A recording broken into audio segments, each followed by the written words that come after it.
ஒரு அருமையான சன்னா மசாலா டிஷ் பார்க்கலாம். இது சப்பாத்தி சைட் டிஷ்ஷாகவும் சாப்பிட்லாம், சாப்பாட்டுக்கும் இது நல்லாயிருக்கும். இப்போ எண்ணெய் 2 ஸ்பூன் ஊற்றிருக்கேன். அது எண்ணெய் காஞ்சிருச்சு. ஒரு பிரியாணி இலை, கொஞ்சம் சோம்பு போட்டுக்கிறேன். அதோட இதில் 2 தக்காளி, ஒரு பெரிய வெங்காயம் போட்டு அரைச்சிருக்கேன். இதையும் இதில் ஊற்றிக்கலாம்.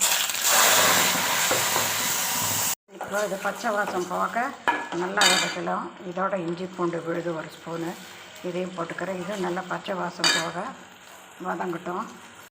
இப்போ இது பச்சை வாசம் போயிடுச்சு.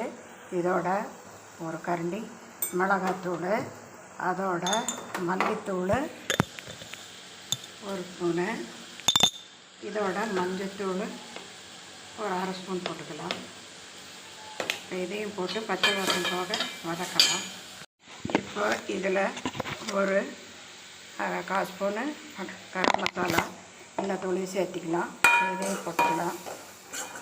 இதே கிளறிட்டு இப்போ நம்ம எடுத்து வச்சுருக்கிற சுண்டல், இப்போ இதில் வேக வச்சு வச்சுருக்கிறேன். சுண்டல் நேற்று ராத்திரியை ஊற வச்சு உப்பு போட்டு கொஞ்சம் வேக வச்சுருக்கிறேன். உடம்புக்கு கொஞ்சம் பத்தலைன்னு போட்டுக்கலாம். இப்போ இதை இதில் ஊற்றிக்கலாம். கொஞ்சம் இதை அரைச்சி ஊற்றிக்கலாம். குழம்பு அப்போ தான் திக்காக கிடைக்கும். இப்போ இது சேர்ந்து கொதிக்கட்டும். இப்போ இந்த சுண்டலை அரைச்சி வச்சுருக்கிறோம் இல்லையா, வேக வச்ச சுண்டல் கொஞ்சம் அதை இதில் ஊற்றிடலாம். அதோட கொஞ்சம் நாட்டு சக்கரை கொஞ்சம் போட்டுக்கலாம் டேஸ்ட்டுக்கு.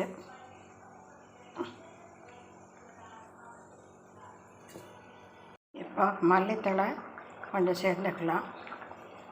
இப்போ இதெல்லாமே சேர்ந்து கொதிக்கட்டும். இப்போ சூப்பரான நமக்கு உங்களுக்கு தேங்காய் வேணும்னா தேங்காயை அரைச்சி ஊற்றிக்கோங்க.